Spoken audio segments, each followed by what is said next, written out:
दोस्तों, आपने अक्सर सुना होगा कि यह संसार जीवन मोह और माया से भरा हुआ है। हमारे रिश्ते, हमारा धन, हमारी इच्छाएं, यह सब बस माया जाल है। और जीवन का असली लक्ष्य तो मोक्ष है, मुक्ति है, और हमें आध्यात्मिक जीवन की ओर बढ़ना चाहिए। जो लोग इस संसार जीवन में फंसे हुए हैं, क्या उनका जीवन पूरी तरह से व्यर्थ है? किसी को अपने माता पिता के लिए धन कमाना है, तो कोई अपने परिवार को सुखी देखना चाहता है। कोई अपने बच्चों की चिंता में दुखी है, तो कोई अपने लिए कुछ करना चाहता है, नाम कमाना चाहता है। कोई अपने प्रेमी को पाना चाहता है, कोई बड़ा आदमी बनना चाहता है, तो कोई राज करना चाहता है, कोई साधारण जीवन जीना चाहता है। इसी प्रकार हम सभी के तरह तरह के सपने, तरह तरह के विचार होते हैं। हम सभी को अपने जीवन में कुछ न कुछ तो चाहिए ही होता है। तो चलिए दोस्तों, इस बात को हम एक कहानी के द्वारा बेहतर तरीके से समझते हैं। दोस्तों, एक नगर में एक गोपाल नाम का आदमी रहता था। वह एक व्यापारी था, लेकिन अपने व्यापार में नुकसान की वजह से वह पूरी तरह से बर्बाद हो चुका था। उसके पास अब कुछ नहीं बचा सिवाय 5 स्वर्ण मुद्राओं के। तो उसने सोचा कि अगर मैं इस नगर में रहूंगा तो मेरा कुछ नहीं होने वाला, मुझे दूसरे नगर व्यापार के लिए जाना होगा। यही सोचकर वह उन 5 स्वर्ण मुद्राओं को लेकर दूसरे नगर के लिए घर से एक थैला लेकर रवाना हो गया। जब वह दूसरे नगर के लिए जा रहा था तो उसे रास्ते में एक महात्मा मिले। वह महात्मा बहुत ज्ञानी थे। उनके ज्ञान की चर्चा चारों तरफ फैली हुई थी। वह युवक महात्मा के पास गया और बोला, महात्मा जी, आप कहाँ जा रहे हैं? महात्मा ने उससे कहा कि मैं यहीं पास के नगर में जा रहा हूं। उस युवक ने सोचा कि चलो अच्छा हुआ, साथ में मेरा भी सफर कट जाएगा। महात्मा ने उस युवक से पूछा कि भंते, तुम कहाँ जा रहे हो? तब उस युवक ने कहा कि महाराज, मैं पास के नगर में व्यापार करने के लिए जा रहा हूं। अब मेरे पास केवल 5 स्वर्ण मुद्राएं बची हैं, उन्हीं से मैं एक नया व्यापार शुरू करूंगा। इसके बाद उस युवक ने महात्मा को सारी बात बता दी कि कैसे उसके व्यापार में उसे घाटा हो गया था। फिर गोपाल महात्मा के साथ साथ चलने लगा। थोड़ी दूर चलने के बाद उसे खामोशी महसूस होने लगी, क्योंकि महात्मा चुपचाप अपने मार्ग पर चले जा रहे थे। उस युवक ने कहा, महाराज, आप चुपचाप क्यों चल रहे हैं? इससे तो रास्ता बड़ा लंबा हो जाएगा। आप मुझे कोई ऐसी कहानी सुनाइए ना, जिससे यह सफर आराम से कट जाए और मेरे मन को शांति मिल जाए। उसके बाद वह महात्मा बोले, भंते, मैं कहानी तो सुना दूंगा, लेकिन मेरी कहानी सुनने के पैसे लगते हैं। मैं एक कहानी सुनाने के बदले में एक स्वर्ण मुद्रा लेता हूं। महात्मा की बात सुनकर उस युवक ने सोचा कि मेरे पास तो केवल 5 स्वर्ण मुद्राएं ही हैं, जिसमें से एक स्वर्ण मुद्रा देकर कहानी सुनना क्या ही समझदारी होगी। लेकिन यह महात्मा बड़े ज्ञानी है, हो सकता है इनकी कहानी सुनकर मुझे धन कमाने का कोई उपाय मिल जाए। फिर कुछ सोच समझकर उसने एक स्वर्ण मुद्रा महात्मा जी को दे दी और बोला, लीजिए महाराज, लेकिन आपसे एक प्रार्थना है कि आप जो भी कहानी सुनाए वह सच्ची हो। महात्मा बोले, ठीक है बेटा। महात्मा ने कहा, बेटा, जो भी जैसा भी और जितने दिन के लिए भी तुम्हें काम मिले, वह काम तुम तुरंत कर लेना। महात्मा की बात सुनकर गोपाल बोला, मैं यह बात ध्यान में रखूंगा महाराज। अब आप कहानी सुनाइए। महात्मा बोले, कहानी तो खत्म हो गई। तब युवक ने कहा, यह कैसी कहानी थी? महाराज, आपने जो बात कही है वह तो उपदेश था। तब महात्मा ने कहा, बेटा, यदि मेरे इस उपदेश को तुम याद रखोगे तो हमेशा फायदे में रहोगे। फिर महात्मा ने उस युवक से कहा कि चलो ठीक है, मैं तुम्हें दूसरी कहानी सुनाता हूं। निकालो एक और स्वर्ण मुद्रा।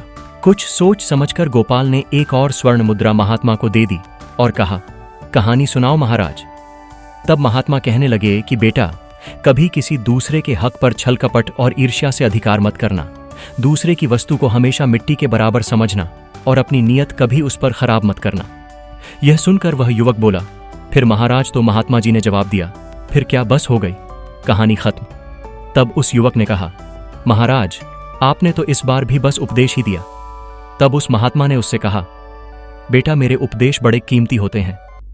फिर कुछ सोच समझकर उस युवक ने उनसे कहा, महाराज, यह लो तीसरी स्वर्ण मुद्रा और मुझे अगला उपदेश सुनाओ। महात्मा बड़े प्रसन्न हुए और बोले, बेटा, जीवन में कभी भी भूलकर भी किसी का रहस्य किसी दूसरे को मत बताना।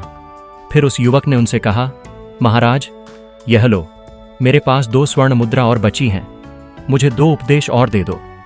फिर महात्मा ने चौथा उपदेश दिया और कहा, बेटा, तुम चाहे कितने ही आवश्यक कार्य से कहीं पर जा रहे हो, लेकिन यदि रास्ते में कोई तुम्हें प्रेम से बुलाकर बैठने को कहता है तो उसकी बात ध्यान से जरूर सुनना, ठुकराना मत, चाहे तुम्हारा लाखों का ही नुकसान क्यों ना हो जाए। और 5वां उपदेश है, दुराचारी स्त्री का कभी जीवन में विश्वास मत करना, क्योंकि उसके दिल और दिमाग का कोई ठिकाना नहीं होता।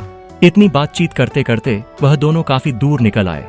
तब महात्मा ने कहा, अच्छा बेटा, अब तुम्हारा और मेरा रास्ता अलग हो गया।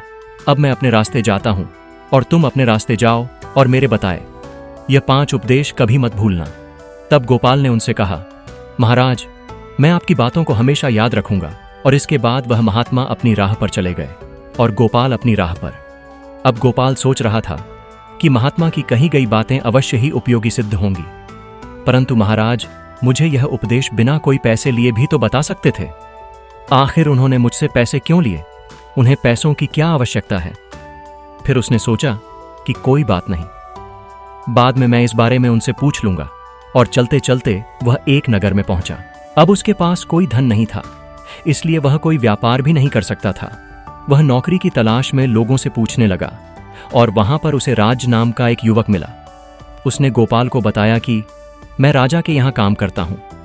मेरा काम घोड़ों की देखभाल करना है, लेकिन मेरी माँ बहुत बीमार है, इसलिए मुझे 15 दिन की छुट्टी चाहिए ताकि मैं अपनी माँ के पास जा सकूं। अगर तुम मेरी जगह पर 15 दिन तक काम करने के लिए तैयार हो तो चलो मेरे साथ। राज की बात सुनकर गोपाल मान गया। राजा की एक बेटी थी जो कि बहुत सुंदर थी। राजा उसे अत्यधिक प्रेम करते थे। इसके अलावा राजा को घुड़सवारी का भी बहुत शौक था, इसलिए उन्होंने बहुत सारे घोड़े पाल रखे थे, जिनकी देखभाल के लिए बहुत सारे सेवक भी रखे थे, जिसमें से एक राज भी था। राज गोपाल को लेकर राजा के पास गया और बोला, महाराज, इसका नाम गोपाल है। मैं अपने स्थान पर इसको रखकर 15 दिन के लिए अपनी माँ के पास जाना चाहता हूँ। तब राजा ने कहा, मुझे इससे कोई दिक्कत नहीं, लेकिन अगर मेरे घोड़ों को कुछ भी हुआ तो उसके जिम्मेदार तुम होगे और तुम्हें ही दंड भुगतना पड़ेगा। राज ने कहा, ठीक है महाराज, आप चिंता ना करें, मैं इसको सब समझा दूंगा। फिर राज गोपाल को अस्तबल में ले गया और उसे सारा काम समझा दिया। उसके बाद गोपाल घोड़ों की अच्छे से देखभाल करने लगा और राज अपनी माँ से मिलने के लिए गांव चला गया। राजा घोड़ों को खिलाने के लिए प्रत्येक सेवक को 20 शेर चना देता था। गोपाल ने 20 शेर चने लिए और अपने अस्तबल में आ गया। वह उन चनों को पानी में भिगो देता था, फिर उसे कूटकर घोड़ों को खिलाता था।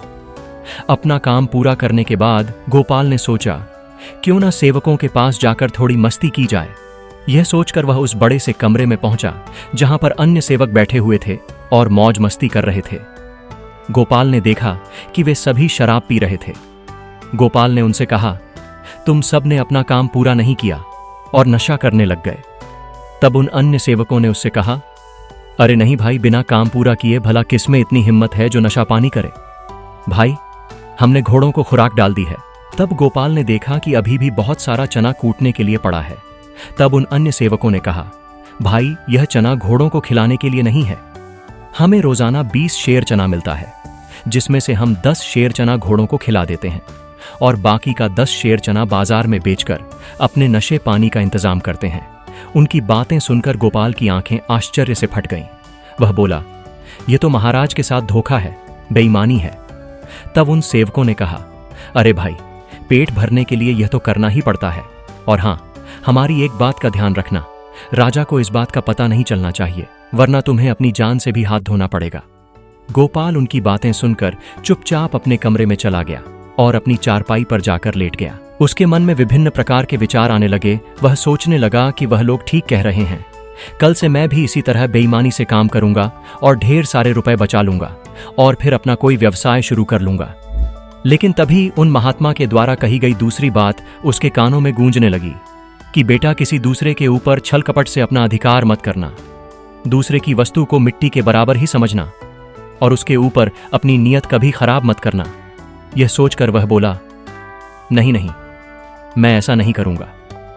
अगले दिन से गोपाल अपना काम पूरी ईमानदारी से करने लगा और उसकी अच्छी देखभाल से उसके घोड़े 1 महीने के भीतर ही अस्तबल के सबसे सुंदर, तंदुरुस्त और ताकतवर घोड़े बन गए। एक दिन दरबार में राजा ने अपने मंत्री से कहा, मंत्री जी, बहुत दिन हो गए, मैंने अपने प्रिय घोड़ों को नहीं देखा। आप सेवकों को यह कह दो कि वह सब अपने घोड़ों को लेकर शाही मैदान में आ जाए। मैं कल अपने घोड़ों को देखना चाहता हूं। अगले दिन सुबह गोपाल सहित सभी सेवक अपने अपने घोड़ों को नहला धुलाकर शाही मैदान में पहुंच गए और महाराज सभी घोड़ों का निरीक्षण करने लगे। महाराज ने देखा कि उनके सभी घोड़े बिल्कुल अस्वस्थ दिख रहे हैं। यह देखकर महाराज को बहुत क्रोध आ रहा था। उन्होंने मंत्री से कहा, मंत्री जी, हमारे सारे घोड़े तो बहुत सुंदर और ताकतवर थे, यह इतने अस्वस्थ और बीमार कैसे हो गए? तभी मंत्री ने कहा, महाराज, मुझे लगता है सभी सेवकों ने इनकी देखभाल अच्छे से नहीं की है। इसके बाद राजा आगे बढ़े तो उन्होंने देखा कि गोपाल के घोड़े ही स्वस्थ और तंदुरुस्त हैं। यह देखकर राजा की आंखों में चमक आ गई और गोपाल से बोले, तुम कल राजमहल में आओ, मुझे तुमसे कुछ बात करनी है। राजा का आदेश पाकर अगले दिन गोपाल राजमहल पहुंचा। राजा ने उससे पूछा, सेवकों के घोड़े इतने अस्वस्थ क्यों हैं जबकि सबको एक सा भोजन दिया जाता है, सबकी एक सी देखभाल होती है? तब कुछ सोच समझकर गोपाल ने कहा, महाराज, मैं तभी जवाब दे सकता हूं जब बाकी सभी सेवक यहां पर मौजूद हों। इसके बाद राजा ने कहा, ठीक है, सभी सेवकों को यहां पर बुलाया जाए। राजा की आज्ञा पाकर सभी सेवक वहां पर आ पहुंचे। तब राजा ने कहा, अब बताओ। गोपाल ने कहा, बात यह है कि महाराज, यह सभी सेवक बड़े ही बेईमान और धोखेबाज हैं। आपकी आज्ञा यह थी कि सभी घोड़ों को 20 शेर चना खिलाना है, लेकिन यह लोग केवल 10 शेर चना ही घोड़ों को खिलाते थे और बाकी का 10 शेर चना बाजार में बेच देते थे। लेकिन मैंने ऐसा नहीं किया। मैंने 20 शेर चना रोजाना घोड़ों को खिलाया है, इसीलिए मेरे घोड़े सुंदर, तंदुरुस्त और ताकतवर है। धर्मराज की बात सुनकर महाराज को क्रोध आ गया। तब बाकी के सेवकों पर चिल्लाते हुए बोले, धोखेबाजों, क्या यह बात सच है? जवाब दो, वरना मैं तुम्हारी गर्दन अभी धड़ से अलग कर दूंगा। राजा का क्रोध देखकर सभी सेवक डर के मारे कांपने लगे और बोले, क्षमा करें महाराज, क्षमा करें, हमसे गलती हो गई। हम विश्वास दिलाते हैं कि अब कभी ऐसी गलती दोबारा नहीं होगी। तब गोपाल कहता है, महाराज, मैं आपसे यही कहना चाहता हूं कि इस बार आप इन्हें क्षमा कर दीजिए। गोपाल के कहने पर महाराज ने उनको माफ कर दिया और गोपाल से कहा, मैं आज से तुम्हें अस्तबल का मुख्य निरीक्षक घोषित करता हूं। आज से तुम्हारा काम इन सभी की हरकतों पर निगरानी रखने का होगा, जिसकी पगार में तुम्हें 500 स्वर्ण मुद्रा मिलेंगी और साथ ही भोजन और रहने का स्थान भी मिलेगा। यदि इनमें से अब की बार कोई मुट्ठी भर चना भी गायब करे तो इसकी सूचना मुझे देना। राजा ने गोपाल को एक अंगूठी दी और कहा, तुम इस अंगूठी को दिखाकर बिना किसी रोक टोक के मुझसे मिलने राजमहल में आ सकते हो। इसके बाद गोपाल और सभी सेवक महल से बाहर आ गए। तब गोपाल सेवकों से कहता है, भाई, इस बार तो मैंने तुम्हें बचा लिया, लेकिन अगली बार तुमने कोई गड़बड़ी की तो तुम्हें कठोर दंड मिलेगा। तब यह सुनकर सभी सेवकों ने साथ कहा कि नहीं सरकार, अब कोई गड़बड़ी नहीं होगी। उस दिन के बाद से फिर किसी सेवक ने कोई भी बेईमानी नहीं की और पूरी ईमानदारी से अपने काम में लग गए। इसका परिणाम यह हुआ कि जल्द ही सारे घोड़े तंदुरुस्त और स्वस्थ दिखाई देने लगे। यह देखकर राजा भी बड़े प्रसन्न हो गए। कुछ ही दिन बीतने के बाद राज भी अपने गांव से वापस लौट आया। उसने जब घोड़ों को देखा तो वह हैरान रह गया, क्योंकि सब घोड़े बड़े ही सुंदर और ताकतवर नजर आ रहे थे। तभी बाकी सेवकों ने राज को घेर लिया और सारी कहानी सुनाई कि किस तरह गोपाल ने बेईमानी पकड़ ली और खुद मुख्य निरीक्षक बन गया। उनकी बात सुनकर राज कहता है, अब मैं वापस आ गया हूं, तुम लोग चिंता मत करो। इसके बाद राज अपने कमरे में चला गया। उसने देखा कि कमरा बहुत साफ सुथरा था। इसके बाद वह एक तरफ अपने बिस्तर पर लेट गया। गोपाल उसको देखकर बड़ा खुश हुआ और उससे बोला, राज भाई, तुम कब आए? राज ने कहा, मैं अभी कुछ देर पहले ही आया हूं। इसके बाद दोनों आपस में बात करने लगे। तब गोपाल ने सारी घटना बताई जो राज पहले से ही जान चुका था। इसके बाद दोनों ने भोजन किया और अपने अपने बिस्तर पर लेट गए। राज को नींद नहीं आ रही थी, बिजली कड़क रही थी और इधर राजमहल में राजकुमारी को नींद नहीं आ रही थी। वह अपने कमरे में इधर उधर घूम रही थी। फिर उसने अपने कमरे के एक तख्ते को हटाया जिसके नीचे एक गुप्त रास्ता था। वह तुरंत उस गुप्त रास्ते की सीढ़ियों से नीचे उतरने लगी। उधर तेज बिजली कड़कने की आवाज सुनकर गोपाल की नींद खुल गई। वह कमरे के बाहर खुली हवा में निकल गया। तभी एक लकड़ी का तख्ता एक तरफ हटा और उसमें से राजकुमारी निकलकर बाहर आई। असल में यह उसी गुप्त रास्ते का दूसरा हिस्सा था जो राजकुमारी के कमरे से लेकर राज के कमरे तक खुलता था। इस गुप्त रास्ते से राजकुमारी निकली और देखा तो राज कमरे में अकेला सो रहा था। फिर राजकुमारी राज को उठाने लगी। राज घबराकर उठ गया और बोला, राजकुमारी, तुम इस समय यहां क्यों आई हो? जल्दी वापस लौट जाओ, यहां पर गोपाल हैं। राज ने देखा कि गोपाल कमरे में नहीं है। राजकुमारी बोली, कौन गोपाल? राज ने राजकुमारी को गोपाल के बारे में सब बता दिया। असल बात यह थी कि राज और राजकुमारी का प्रेम प्रसंग चल रहा था, जिसके बारे में किसी को कोई बात पता नहीं थी। राजकुमारी ने कहा, तुम चिंता मत करो, राज मेरे रहते हुए तुम्हें कोई नीचा नहीं दिखा सकता है। तुम कल सुबह देखना कि मैं उसे कैसे मजा चखाती हूं। इधर जब गोपाल कमरे में वापस लौटा तो कमरे के भीतर से आवाजें आ रही थीं। आवाजों को सुनकर वह हैरान रह गया और अपने कमरे के बाहर खड़ा होकर सोचने लगा कि इतनी रात में राज किस स्त्री से बातें कर रहा है।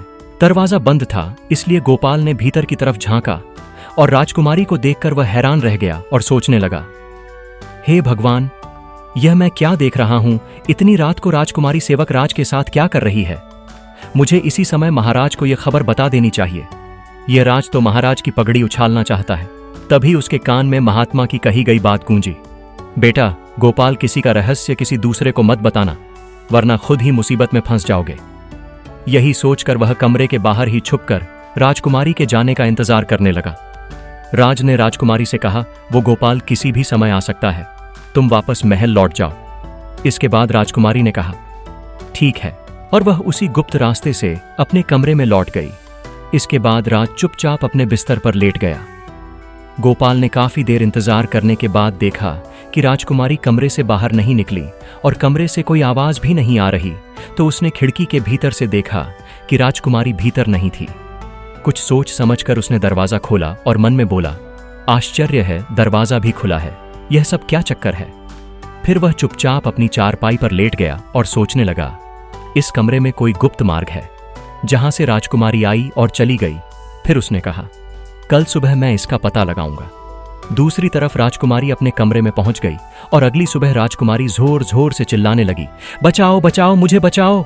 राजकुमारी की चीख सुनकर राजा दौड़े दौड़े आए और बोले, क्या हुआ बेटी? तो राजकुमारी ने झूठे आंसू बहाते हुए कहा, पिताजी, आपके अस्तबल का मुख्य निरीक्षक अभी अभी मेरे कमरे में आया था। वह मेरी इज्जत लूटना चाहता था, लेकिन जब मैं चीखने लगी तो वह खिड़की कूदकर भाग गया। राजकुमारी की बात सुनकर राजा बहुत क्रोधित हो गया और बोला, उसकी इतनी हिम्मत, आखिर वह भीतर घुसा तो गुस्सा कैसे? उसे कठोर दंड दिया जाएगा। फिर राजकुमारी ने कहा, पिताजी, सिर्फ कठोर दंड से काम नहीं चलेगा, मुझे उसका सिर चाहिए, वरना मैं भोजन नहीं करूंगी। राजा ने कहा, बेटी, तुम्हारी इच्छा अवश्य पूरी होगी। इसके बाद महाराज वहां से चले गए। राजकुमारी ने सोचा, मेरी इच्छा तो बड़ी जल्दी पूरी हो गई, अब मेरे और राज के बीच का कांटा समाप्त हो जाएगा। इसके बाद राजकुमारी आराम से अपने कमरे में लेट गई। उधर राजा को नींद नहीं आ रही थी।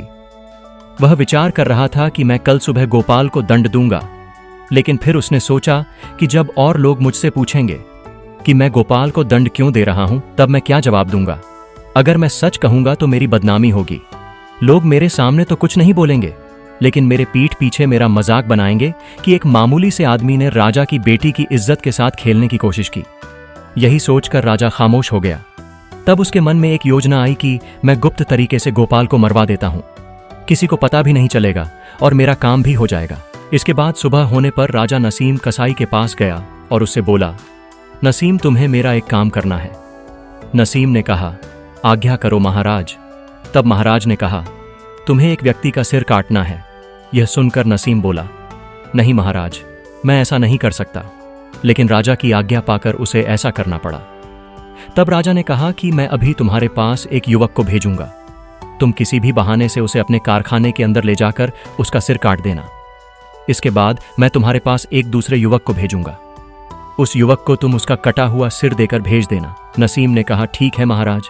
इसके बाद महाराज अपने महल वापस लौट आए और गोपाल को बुलाया और कहा, गोपाल, इसी वक्त नसीम कसाई के कारखाने जाओ, वहां पर तुम्हें वह जो भी चीज दे उसे लेकर मेरे पास आओ। राजा का आदेश पाते ही गोपाल सोचने लगा, कसाई से क्या काम हो सकता है? लेकिन फिर उसने सोचा कि मुझे क्या, मुझे तो अपना काम करना है। जैसे ही वह कुछ दूर पहुंचा तो रास्ते में एक पेड़ के नीचे कुछ साधु बैठे हुए दिखाई दिए। वे आपस में धर्म उपदेश के ऊपर चर्चा कर रहे थे। गोपाल वहां जाकर खड़ा हो गया। तभी एक साधु ने कहा, बच्चा, वहां खड़े क्यों हो? हमारे पास बैठ जाओ और कुछ देर तक उपदेशों का आनंद लो।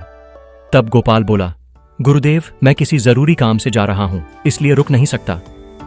लेकिन जैसे ही उसने आगे कदम बढ़ाया तो उसके कानों में महात्मा द्वारा कही गई बात गूंजने लगी कि बेटा, तुम किसी आवश्यक कार्य से ही क्यों न जा रहे हो, लेकिन यदि मार्ग में तुम्हें कोई प्रेम से बोले तो बैठकर उसकी बात अवश्य सुनना, उसकी बात ठुकराना नहीं, चाहे तुम्हारा लाखों का ही नुकसान क्यों ना हो रहा हो।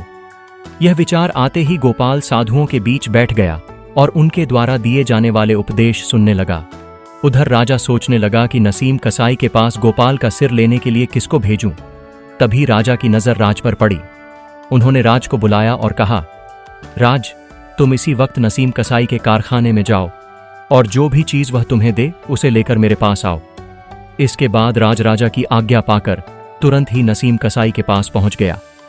उधर नसीम कसाई को लगा कि यही वह व्यक्ति है जिसका मुझे सिर काटना है। इसके बाद नसीम कसाई उसे चुपचाप अंदर ले गया और उससे कहा कि तुम्हारे पीछे जो बक्सा रखा है उसमें एक पोटली है, उसे निकाल दो।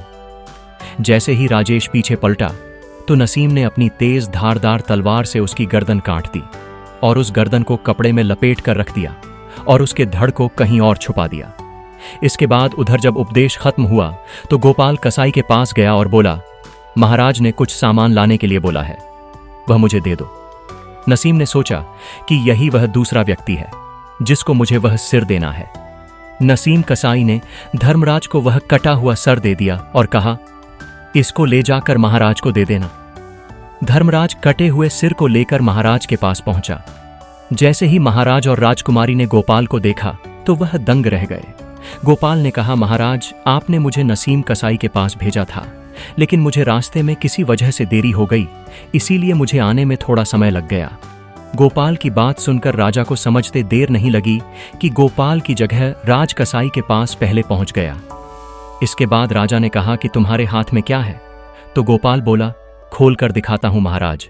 जैसे ही गोपाल ने थैला खोलकर दिखाया जिसमें राज का कटा हुआ सर था, यह देखकर राजकुमारी जोर जोर से रोने लगी और कहने लगी, मेरे प्रिय, तुम मुझे छोड़कर क्यों चले गए? मुझे क्या पता था कि मेरी चाल तुम्हारी ही जान ले लेगी। ये सुनकर राजा ने कहा, बेटी, तुम यह क्या कह रही हो? तब राजकुमारी ने कहा, पिताजी, मुझे माफ कर दीजिए, यह सब मेरे ही कर्मों का नतीजा है। मैं गोपाल को मरवाना चाहती थी। उसने फिर पूरी बात राजा को बताई तो राजा को बहुत दुख हुआ कि यह सब षड्यंत्र राजकुमारी का ही था गोपाल को मरवाने का। उसके बाद राजा ने हमेशा के लिए गोपाल को अपने यहाँ काम पर रख लिया।